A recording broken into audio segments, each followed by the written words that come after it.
High student, তোমরা জানো তোমাদের যে জেনপাস ইউজির রেজাল্ট, সেই রেজাল্ট পাবলিশ হয়ে গিয়েছে এবং আমি এর আগের ভিডিওতে তোমাদেরকে বলেছি তো যে তোমরা কোন কোন ক্যান্ডিডেটরা একটা র্যাঙ্ক পাওয়া সত্ত্বেও কোনো রকম কোনো কাউন্সেলিংয়ে পার্টিসিপেট করতে পারবে না, বা পার্টিসিপেট করতে পারলেও কিছু লিমিটেড ক্যাটাগরি বা লিমিটেড কিছু কোর্সের জন্য পার্টিসিপেট করতে পারবে, বা কি ব্যাপার এই সংক্রান্ত ডিটেলসে আমি তোমাদের সাথে আলোচনা করেছি। কাজেই সেই ভিডিওটা অতি অবশ্যই দেখে নেবে, তা না হলে অনেকেই হয়তো দেখা গেল সে কাউন্সেলিংয়ের জন্য এলিজিবল না। ফর এক্সাম্পল, সে হয়তো নার্সিং কাউন্সেলিংয়ের জন্য এলিজিবল না, কিন্তু সে ওয়েট করে বসে আছে, অন্যান্য এক্সামিনেশন দিয়েছিল কিন্তু সেগুলোকে সে স্কিপ করে দিয়েছে, এটার জন্য সে বসে আছে। বাট দেখা গেল আলটিমেটলি পরবর্তীতে যখন জেনপাসের কাউন্সেলিং শুরু হলো তখন গিয়ে সে দেখতে পেলো যে সে এই কাউন্সেলিংটার জন্য এলিজিবল নয়। কাজেই তোমরা যাতে আগে থেকে সতর্ক হয়ে থাকতে পারো, যে কারণে অতি অবশ্যই সেই ভিডিওটা দেখে নেবে এবং খুব গুরুত্বপূর্ণ কিছু কথা বলেছি এবং তোমাদের কাট অফ সম্পর্কিতও বিভিন্ন তথ্য সেখানে দিয়েছি, তাই অবশ্যই দেখে নেবে। ভিডিওর ডেসক্রিপশন বক্সে এবং আই বাটনে ওই ভিডিওটার লিঙ্ক দিয়ে রাখবো, অবশ্যই গিয়ে দেখে নিও। আজকের এই ভিডিওটাতে আমি মেনলি তোমাদেরকে আলোচনা করব যে তোমাদের যে নার্সিং, বিএসসি নার্সিং, এই বিএসসি নার্সিং এর ক্ষেত্রে কাট অফ কত গিয়েছিল, কোন কলেজের কেমন গিয়েছিল এবং এই বছরে এক্সপেক্টেড কাট অফ কত হতে পারে নার্সিং এর জন্য, বিএসসি নার্সিং। এবং আমি এখানে শুধুমাত্র ফিমেলদের কথা বলবো, মেলদেরটা এই ভিডিওতে আমি আলোচনা করছি না, কারণ আমি গভর্নমেন্ট যেহেতু কলেজের নিয়ে কথা বলবো, আর তোমরা প্রত্যেককেই জানো যে মেল ক্যান্ডিডেটরা গভর্নমেন্ট নার্সিং কলেজের জন্য এলিজিবল নয়। প্রথমত তো ছিলই না, বাট আগের বছর থেকে মেল ক্যান্ডিডেটরা প্রাইভেট কিছু সামান্যই কয়েকটাই, দু তিনটে হয়তো সম্ভবত আছে বা চারটে পাঁচটা কলেজ রয়েছে যে সমস্ত কলেজে মেল নার্সিংটাও অফার করা হয়, তো সেইগুলোর জন্য এলিজিবল হবে তারা। বাট আমি যেহেতু গভর্নমেন্টগুলো নিয়ে আলোচনা করব, যে কারণে আমি এখানে ফিমেল যে বিএসসি নার্সিং সেটার সম্বন্ধে আলোচনা করব এবং তোমাদেরকে বিস্তারিত তথ্য দেব এবং উইথ প্রুফ।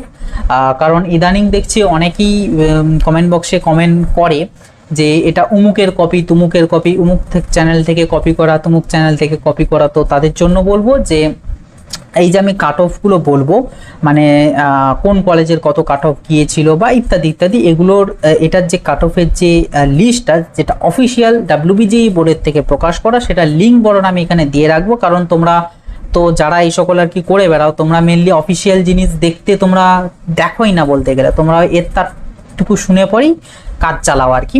তো যাই হোক, তোমাদের জন্য বিশেষ করে লিঙ্কটা দিয়ে রাখবো, একটু কাইন্ডলি গিয়ে দেখে নিও যে ওটা অফিসিয়াল ডাটা, কারোর থেকে কারোর কপি করা নয়, ওটা অফিসিয়াল ডাটা এবং সেটার থেকেই প্রত্যেককে নিয়ে সেই ভিডিওগুলো বানায়।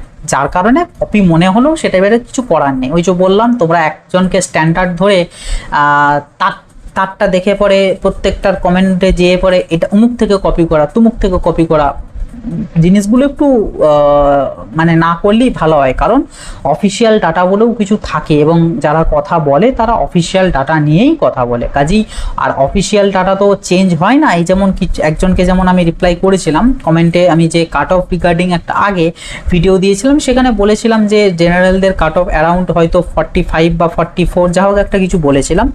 তো সে বলেছিল উমুকের কপি করা।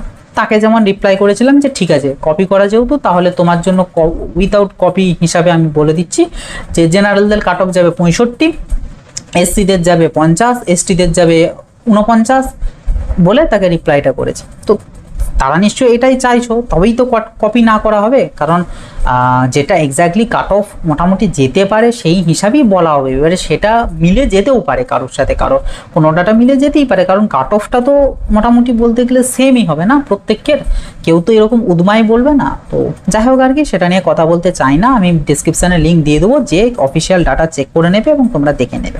আমি মেনলি এখানে তোমাদেরকে ছোট্ট করে জানিয়ে দেবো যে নার্সিংয়ের আগের বছরে কত র্যাঙ্কে গিয়েছিল। দেখো, এবছরে তোমরা জানো যে তোমাদের যে র্যাঙ্ক, মানে মার্কসের সাথে র্যাঙ্কের যে কম্প্যারিজনটা, সেটা অনেকটাই বেশি গিয়েছে মার্কসটা। বাট তোমাদেরকে এখানে বুঝতে হবে, তোমাদের যে কাউন্সেলিং, সেই কাউন্সেলিং কিন্তু হয় র্যাঙ্ক ওয়াইজ। যেমন নিটের ক্ষেত্রেও যে এই যে এত বড় যে ফ্লাকচুয়েশন ঘটেছে, তো সেখানেও কিন্তু এমনি যদি দেখা যায় যে র্যাঙ্কের হিসাবে, র্যাঙ্কের কিন্তু অতটা ফ্ল্যাকচুয়েশন ঘটেনি। ঠিক আছে, মেন যেটা হয়েছে মার্কস পাসের যে র্যাঙ্কটা বিগত বছর ধরে হয়ে আসছে, সেইটার অনেকটা ফ্ল্যাকচুয়েশন ঘটেছে। বাট তোমাদের যে কাউন্সেলিং বা তোমাদের যে সিট অ্যালটমেন্ট, সেটা কিন্তু হয় তোমাদের র্যাঙ্ক ধরে, কাজেই র্যাঙ্কের উপর অতটাও ইম্প্যাক্ট পড়বে না। হ্যাঁ, যেটা আগের বছর হয়তো 2K র্যাঙ্কে ফর এক্সাম্পল 200 মার্কস এসেছিল, তো সেটা হয়তো এবারে 100 মার্কস এসেছে, অর্থাৎ যারা এই বছর 100 মার্কস পেয়েছে তারাই এলিজিবল হবে বা তারা সুযোগ পাবে। তো ব্যাপারটা এইরকম অনেকটা, ঠিক আছে, মানে র্যাঙ্কে ইম্প্যাক্ট পড়বে না, মার্কস ভার্সেস র্যাঙ্কের ইম্প্যাক্টটা পড়বে।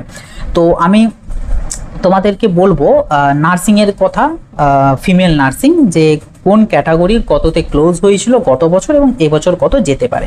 ওকে, এবং পরবর্তীতে আমি কাট অফ সমস্ত কিছু আমার নিজের মতো করে আমি সাজিয়ে রেখেছি অ্যাসেন্ডিং অর্ডারে, যাতে আমার খুঁজে পেতে খুব সুবিধা হয়। তো বাট এগুলো আমি প্রোভাইড করব না কাউকে, কারণ তোমরা ওই অফিসিয়াল থেকে খুঁজে নেবে, নিজেরা ওখানে ফিল্টার করবে, ফিল্টার করে খুঁজে নেবে, আমি এগুলো দেবো না, এগুলো আমার নিজের জন্য রইলো, আমার নিজের বিভিন্ন কাজের জন্য লাগবে।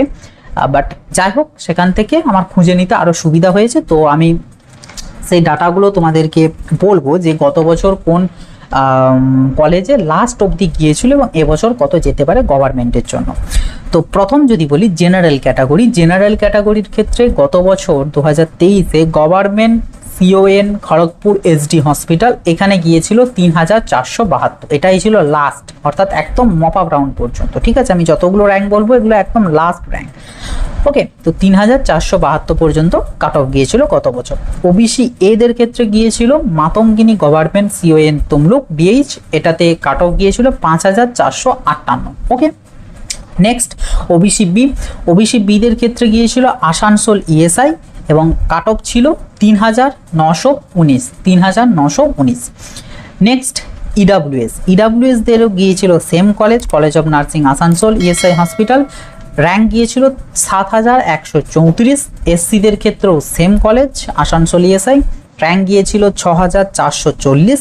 এসটিদের ক্ষেত্রেও সেম কলেজ আসানসোল ইএসআই 21404। এবং পিডাব্লিউডি ক্যান্ডিডেট অর্থাৎ পার্সন উইথ ডিসেবিলিটি, সেই ক্যান্ডিডেটদের গিয়েছিল RG Kar medical college and hospital, rank গিয়েছিল 12516। ওকে, এই সমস্ত কিছু বলছি কিন্তু নার্সিংয়ের কথা এবং ফিমেল। ওকে, তো এটা গিয়েছিল কাট অফ। এরপর আমি তোমাদেরকে বলবো এক্সপেক্টেড কাট অফ, অর্থাৎ এই বছরে 2024-এ কত কাট অফ তোমাদের হতে পারে। তো সেটা বলার আগে তোমাদেরকে বেশ কিছু কথা বলি, সেটা হচ্ছে এই বছর কিন্তু তোমাদের যে কাট অফ, আমি বারবার এর আগের অনেক ভিডিওতে বলেছি, আজকের এই ভিডিওটাতে যে নতুন বলছি এমনটা না, এর আগের অনেক ভিডিওতে বলেছি যে কাট অফ কিন্তু তুলনামূলক হাই যাবে।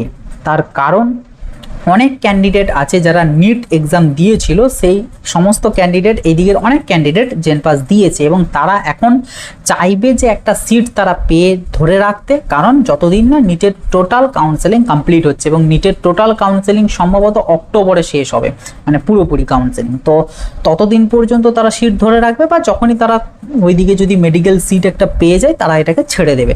তো কাজেই এই বছর হয়তো ডিসেন্ট্রালাইজডের সময়ে হয়তো আরও সিট বেশি পরিমাণ থাকতে পারে, বাট যাই হোক, বাট কাট অফ মেন যে রাউন্ডের কাট অফ অর্থাৎ রাউন্ড 1, রাউন্ড 2 এবং মপ আপ, এই তিনটে রাউন্ডের যে কাট অফ কিন্তু হাই যাবেই।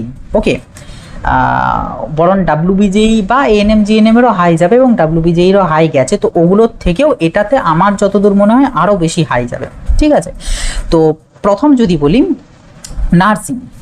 নার্সিংয়ের ক্ষেত্রে তোমাদের জেনারেল ক্যাটাগরির এই বছরে আন্ডার 3K 3000 যাদের র্যাঙ্ক, তারা মোটামুটি সেফ অ্যান্ড সিকিওর, কারণ তোমরা মোটামুটি একটা গভর্নমেন্ট কলেজ এই বছর পেয়ে যেতে পারো বা যাওয়ার খুব পসিবিলিটি আছে। নেক্সট ওবিসি এদের আন্ডার 6500 মধ্যে যাদের র্যাঙ্ক আছে তারা মোটামুটি সেফ ধরে রাখতে পারো ওবিসি এ। এবং আমি এখানে এই যে র্যাঙ্কগুলো বলছি এগুলো কিন্তু GMR rank, not category rank. Okay, GMR rank, কারণ তোমাদের কাউন্সেলিং হয় জিএমআর র্যাঙ্ক হয়। তো ওবিসি এদের ক্ষেত্রে আন্ডার 6500। ওকে, ওবিসি বিদের ক্ষেত্রে 4000-এর আন্ডার। ওকে, মানে যে সমস্ত ওবিসি বি ক্যান্ডিডেটদের জিএমআর র্যাঙ্ক 4000 বা তার কম এসেছে, তো সেই সমস্ত ক্যান্ডিডেটরা মোটামুটি সেফ অ্যান্ড সিকিওর। ইডাব্লিউএস, এবার এখানে আরেকটা কথা বলি, ওবিসি এ এবং ওবিসি বিদের ক্ষেত্রে অনেকটা প্রবলেম হতে পারে এবং ইডাব্লিউএসদের ক্ষেত্রেও সেম। ইডাব্লিউএসেরটা বলে দিই, ইডাব্লিউএসদের ক্ষেত্রে মোটামুটি কাট অফ যেটা যেতে পারে সেটা হচ্ছে 7500।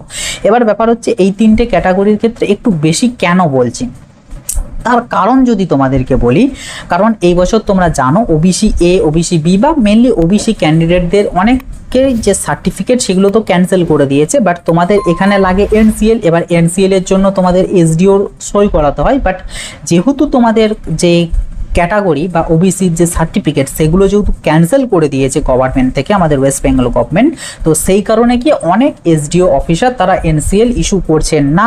তো সেই কারণে যে সমস্ত ক্যান্ডিডেটরা ওবিসি হিসেবে আছো, তাদের যদি অ্যালটমেন্ট ওবিসি হিসেবে হয়, তারা ফার্স্ট রাউন্ডে সিট পেলেও সেখানে অ্যাডমিশন নিতে পারবে না, কারণ সেই রাউন্ডে তারা তাদের যে ওবিসিটাকে ওপেনে কনভার্ট করতে পারবে, দেন সেকেন্ড রাউন্ডে আবার তারা পার্টিসিপেট করতে পারবে। তো যে কারণে এই যে সার্টিফিকেট ইস্যুর জন্য, এবং ইডাব্লিউএস এর ক্ষেত্রেও সেম, অনেকে হয়তো ফর্মটা ফিল আপ করে রাখে ইডাব্লিউএস হিসেবে, বাট এখনো পর্যন্ত ইডাব্লিউএস সার্টিফিকেট বানাতে পারেনি। তো যে কারণে এই তিনটে ক্যাটাগরির ক্ষেত্রে একটা কাট অফ একটু হয়তো তুলনামূলক মানে কি বলবো রিল্যাক্স পেতে পারে as compare to previous year, কারণ প্রিভিয়াস ইয়ারে এরকম কোনো ইস্যু ছিল না, মেনলি ওবিসি এ ওবিসি বিদের ক্ষেত্রে। তো যে কারণে প্রিভিয়াস ইয়ারের তুলনায় এই বছর হয়তো একটু কাট অফটাতে রিলিজ হতে পারে এই তিনটে ক্যাটাগরির ক্ষেত্রে। নেক্সট যদি বলি এসসি ক্যাটাগরি, এসসি ক্যাটাগরির ক্ষেত্রে আন্ডার 6000 তোমাদের র্যাঙ্ক যাদের রয়েছে এবং এসসি ক্যাটাগরি তোমাদের, সেই সমস্ত ক্যান্ডিডেটরা মোটামুটি সেফ অ্যান্ড সিকিওর, অর্থাৎ তোমরা একটা government nursing college at least mock up round পর্যন্ত হলেও তোমরা পেয়ে যাওয়ার সম্ভাবনা রয়েছে। এসটিদের জন্য যদি বলি আন্ডার 19,000 অর্থাৎ 19,000-এর নিচে তোমাদের যাদের র্যাঙ্ক জিএমআর র্যাঙ্ক এবং এসসি ক্যাটাগরি, তোমরাও মোটামুটি সেফ অ্যান্ড সিকিওর। এবং লাস্ট ক্যাটাগরি হচ্ছে পিডাব্লিউডি অর্থাৎ পার্সন উইথ ডিসেবিলিটি। তো তোমাদের ক্ষেত্রে আন্ডার 12,000, কারণ গত বছর র্যাঙ্ক গিয়েছিল 12,516 আরজি করে, তো এবছর মোটামুটি 12,000-এর মতন ধরে রেখো। যদি 12,000-এর আন্ডার তোমাদের র্যাঙ্ক হয় তাহলে তোমরা কিন্তু তোমাদের যে কলেজ সেই কলেজ কিন্তু পেয়ে যেতে পারো। তো এই গেল আমাদের মেন টপিক বা কাট অফ বলতে পারো, এক্সপেক্টেড কাট অফ, যেটা এই বছর নার্সিং 2024-এর জন্য যেতে পারে ফিমেলদের জন্য। আমি কিন্তু বারবার বলছি ফিমেলদের জন্য, কারণ মেলদের গভর্নমেন্টের সিট হয় না, মেলদের অনলি ফর প্রাইভেটের হয়। তো প্রাইভেটগুলোর নিয়ে আর আলোচনা করব না, মেলদের খুব কমই ভ্যাকেন্সি থাকে, তো যে কারণে ওটা নিয়ে অতটাও কথা বলা যাবে না। বাট ফিমেলদের জন্যই মেইনলি এটা বলার ছিল। এবং পরবর্তীতে আমি প্যারামেডিক্যালেরটাও, কারণ প্যারামেডিক্যালের তো অনেকগুলো ভাগ আছে, ওটিটি সিসিটি, এগুলোর প্রত্যেকটার আলাদা আলাদা করে আমাকে কাট অফগুলো বের করতে হবে, যেটা আমার সাহায্য করবে আমার এই লিস্টটা, কারণ আমি তো তোমাদেরকে বললাম আমি লিস্টটা তৈরিই করেছি ওই কারণেই, ঠিক আছে। আর এই লিস্টটাও যদিও ওই অফিসিয়াল যে ডাটা সেটাকেই কপি পেস্ট করে আমার নিজের মতো করে সাজিয়ে করা। তো যাই হোক আর কি, খুব শীঘ্রই আমি চেষ্টা করছি আগামীকালের মধ্যেই তোমাদের প্যারামেডিক্যালও ঠিক এই টাইপের ভিডিও, অর্থাৎ আগের বছর কোন র্যাঙ্ক অবধি গিয়েছিল লাস্ট গভর্নমেন্ট কলেজ এবং এই বছরে কত যেতে পারে সেটার সম্বন্ধে একটা ডিটেলস ভিডিও আমি তোমাদেরকে দেওয়ার চেষ্টা করব।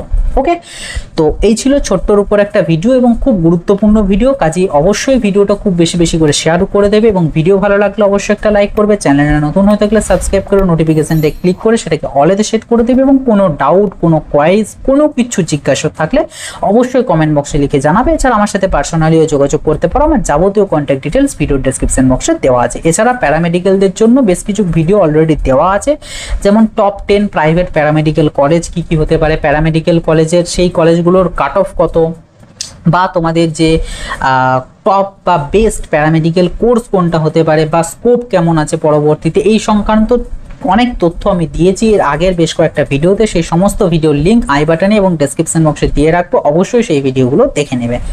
তো চলো আজকের মতো এই পর্যন্তই, আবার দেখাবে নতুন একটা ভিডিওতে। সকলে ভালো থাকবে, সুস্থ থাকবে, বাই।